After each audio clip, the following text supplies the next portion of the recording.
Hi, I'm Andrew Gebhardt for CNET. Today I'm here to review the Oster Beehive blender. This blender looks a lot like the classic Osterizer blenders from way back in the 1940s. Those hulking tank-like machines had an all-metal base with a giant rounded jar. That's actually where the Beehive name comes from. The switch, though, keeps that old-fashioned simplicity to make this thing feel like an update of a classic. The Oster Beehive blender is available now, starting at $60. The base comes in a variety of colors, from the silver to a metallic red to a blue. The jar you can get in either 5-cup or 6-cup glass varieties. I was excited to see what this Oster Beehive blender could do. The new technology for blenders we have, combined with the old sturdiness that the Osterizer is known for, that seemed to me to be a winning combination.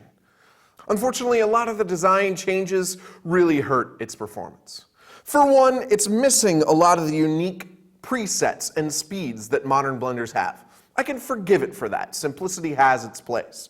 But this squared-off jar stops food from being able to cycle well. Even on the basics, like smoothies, whole strawberries would be left on top after 15 to 20 pulses, and most other blenders in 15 to 20 pulses already have a nice, consistent drink. With a little shaking and a little stirring, this thing can complete the basics, from crushing ice to making smoothies. Yeah, it'll do the task. But with only 600 watts at its disposal, the Beehive blender didn't have enough power to pass any of our stress tests.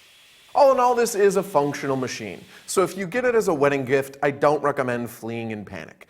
That said, if you're looking to make a purchase, I'd recommend the $40 Hamilton Beach Smoothie Smart blender instead. It's cheaper, it does the basics with less help on your part, and it even did okay on the stress tests.